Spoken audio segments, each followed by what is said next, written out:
Good evening, everyone. Today we have with us Mr. Vikram Koppikar, the Privacy and Data Manager at Kenvue, to discuss with us how Digital Personal Data Protection Act impacts marketing and data protection.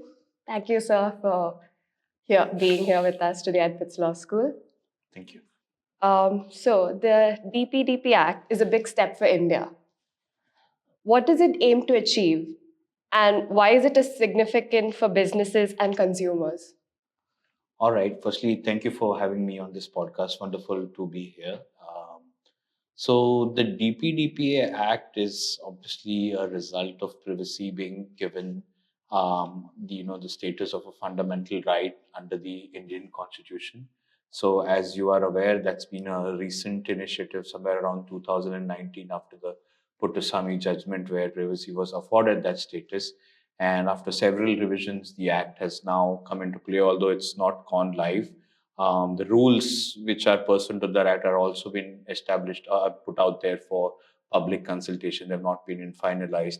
So with that being said, there's I think two major kind of purposes that the Act sets out to resolve. One is to give privacy as a right, which was the constitutional understanding, to every individual or every citizen of India, right? So rights to have their personal information protected, rights to understand what is the extent of usage about their personal information, and lastly, a right of action that the individual can exercise against any entity that has used his or her information in a manner which they were not, consent was not taken for. Those are rights that Indian citizens had not been provided previously, and that is what the Act very much sets out to achieve. So it's an ambitious initiative by the Indian government, given the vast population, the differences in understanding of what privacy may stand for an Indian citizen across various economic strata that India has. So I mean, organizations have that task cut out for them. Now, moving back to the other aspect, which I said, as in one prerogative is obviously the citizen. Yeah, the other is organizations. Now, organizations, the responsibility that falls onto them is ensuring that the information that we talked about, from citizens, they ensure that they take informed consent from those, which is letting that individual know what is it that they're going to use that information for. What rights does that individual have about the information that is being collected by that organization, ensuring that they will indeed be transparent and accountable to that data subject, that individual, about what is it that they're going to do. So these are the kind of the obligations that Indian corporates that handle, or any other organization that handle information relating to Indian citizens will now have to do. However, amongst all this, I also see a tremendous opportunity for Indian business, and that is the fact is that, see, over a period of time, and obviously we live in a very consumer society now, right? So we are obviously on a growth trajectory for Indian businesses, and we have these era of instant deliveries, and e-commerce is it's obviously peaking within India. So all of these initiatives that take place when data is collected, right? Now, how does a business then differentiate itself from some other ones? Obviously, from the quality of its product, the quality of its service, but also I predict that few years from now, the way that a business handles or protects your personal information, whether it is transparent about what it is doing with your information, whether it is accountable to you in the worst case scenario if the data is lost, all those will be privacy differentiators for an Indian business to build upon. So I always refer to a campaign which was run a little while ago by Apple, where it said that because they control the apps on the the Apple Store, as opposed to maybe an Android which is open ended. They are therefore more value. They value your privacy more, and therefore one of the reasons is that Apple should be selected. So privacy as a differentiator is a great opportunity for Indian business. So from both these perspectives, from protecting the rights of Indian citizens as well as giving Indian businesses a differentiator to help promote themselves better, as well as protecting Indian citizens' rights. That I think are the two main objectives of the DPDP. Nowadays, the Aadhaar is being linked to various services like banking, mobile phones, and numbers. What measures can help the security of personal data be protected? And how can consumers be reassured about the responsible use of their information?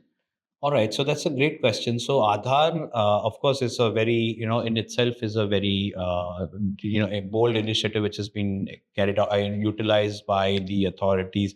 In itself, the Aadhaar contains various bits of sensitive information because it has your image, it has certain other details about you as well, and it has been linked to various facilities that one can obtain as a citizen, including your banking services or, other kind of, sensitive purchasing that might take place. So, from a privacy perspective, any business that will have access to Aadhaar will necessarily have to build in safeguards for protecting Aadhaar information. Now, just very recently, as of I think end of last month, around the 20th of January, as I believe, there has been an amendment or a proposed amendment to the Aadhaar Act. I think that is called the Aadhaar Good Governance Act, which now allows for a private entity to make a submission or a proposal to the government, to the authorities rather, and then based on the authorities being satisfied, that entity, in the interests of providing ease of living or better services to the Indian population, can then proceed to collect or store with them Aadhaar card related information. Now, just like Damocles' sword, which is hanging over that the individual there, the flip side is that so while Aadhaar will obviously, if you collect Aadhaar data, things like verifying that individual's identity, verifying whether the individual who's you are collecting information or is giving you consent is actually that individual, whether the person is a minor, because there are regulations vis-a-vis a minor under the law. There are provisions under DPDPA which allow a data subject to transfer his rights to another individual. So Aadhaar in itself serves multiple purposes under the law. So it will definitely make for ease of verification and access. But at the same time, as I mentioned, it is sensitive information. So there will have to be necessary safeguards for data storage, security, maybe any remedial action that takes place in the inadvertent leakage. So all those kind of safeguards, those caveats will have to be built in by any organization that decides to step up to the front and kind of avail of this opportunity. Yes. Many companies emphasize transparency in their data collection. Yet, privacy policies are often lengthy and complex. Like we go onto a website and they have a huge terms and conditions. So, would standardizing the presentation of these policies make them more accessible to the consumers? All right, so that's an interesting question. I think one of the challenges that any organization that deals with marketing, with the collection of personal information, will always have to worry about whether they actually have got put in place a privacy policy that correctly or concisely explains to the data subject that why it is that his or her information is being collected. So that always remains a challenge. To add on to the question that or the problem that you have mentioned is also understand that in India we have a variety of languages, we have a variety of maybe educational or income strata. So the what information may be considered valuable to one individual in one economic or educational strata may be not important or even more important to an individual in a varying strata of economic or educational purposes. So the challenge that an organization faces is are they capable of drafting a policy which is then acceptable or understood by individuals in India across the language, across the economic, across the educational strata here. So from that understanding, I think it may be difficult to have a standardized policy in approach. the DPDPA allows for notices to be provided for either in English or in any other language under the Indian Constitution, which is I think which is a great provision to have, because then government can utilize services which are sorry the organization can provide utilize services such as Google Bhashani to help translate requests for understanding of privacy policy. Um, in terms of, so the legislation has also been very open ended. It says that shall provide suitable or appropriate policies in place. So I think that works, that open endedness which the law provides currently works in the benefit, so that the organizations are they are kind of they have the onus of ensuring that they have correctly communicated to the data subject what is it that they are going to do vis-a-vis that information. They remain responsible to the authorities if that has to be proved, because if you put a standardized one, one size may not fit all. So I think the open-endedness of the legislation here works to the benefit. AI driven skin analysis tools are becoming common in the beauty and wellness industries. What factors should consumers consider before sharing biometric data like facial scans for skincare recommendations? Well, that's a good question. So, as you rightly said, consumer companies in their zeal or in to kind of more interact or more recommend products to consumers, they come up with various interactive apps like you have apps which are capable of being downloaded on your mobile devices, which then scan your skin for you, recommend products, and so on. To answer your question, there should be, and consumer should always be aware of what, they should take it upon themselves to look at the privacy policy of what is it that being used by that organization.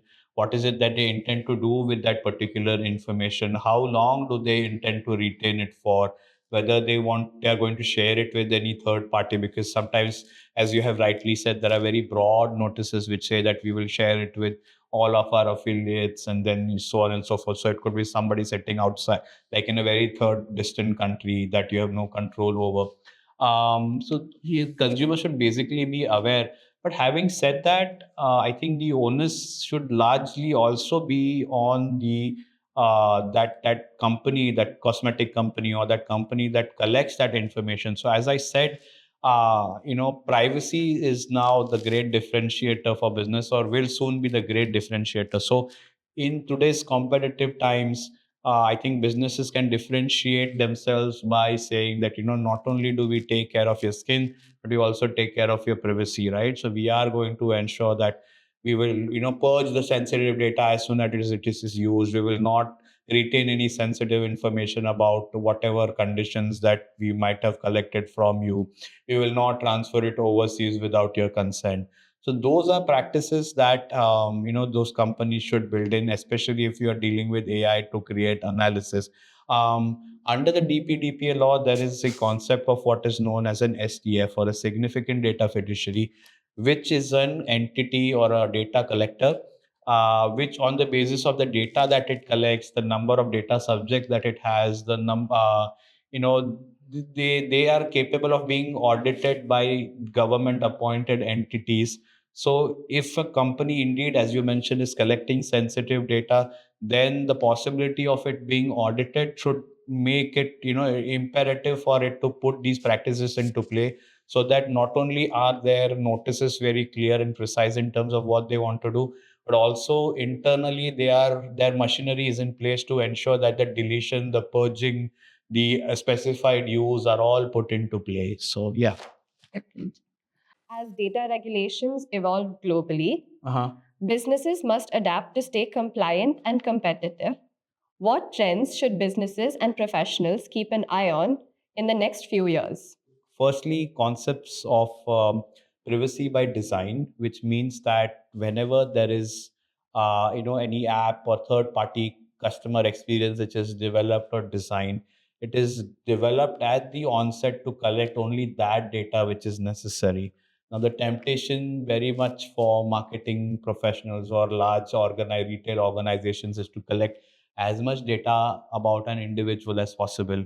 But what now needs to be realized is that individuals under the DPDPA have been given rights to inquire about the nature of data that is being held by an organization, why it is that this data is being held. So they have the right to make queries, they have the right to stop processing of information. So the ability to abscond with whatever, large sets of data that may have been collected previously no longer will cease to continue once this kind of legislation is up and running and the data protection authorities are in play. Right. So privacy by design, data minimization. So you limit the data. As I said, it's kind of goes hand in hand with privacy by design.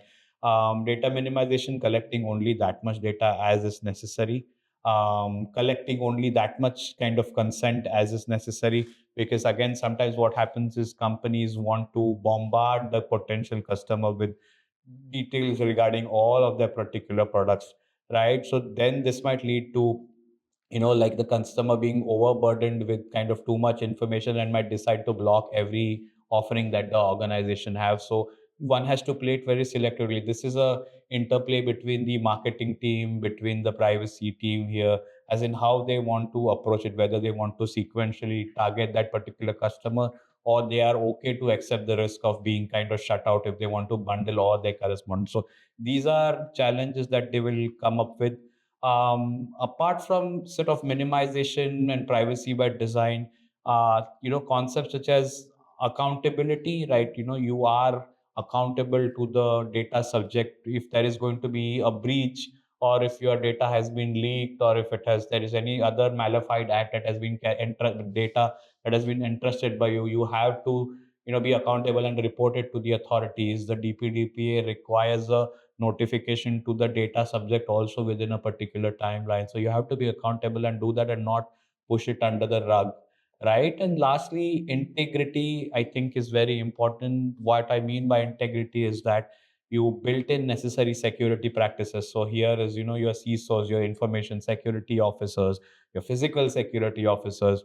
You carry out training within your organization to emphasize the learning of employees to ensure that data practices are put in place. It could be as simple as ensuring that emails are forwarded only to specific employees, or ensuring that your devices are locked if you are away from your station. So it could be from as detailed as ensuring software, or as mundane as locking your laptop before you go to lunch.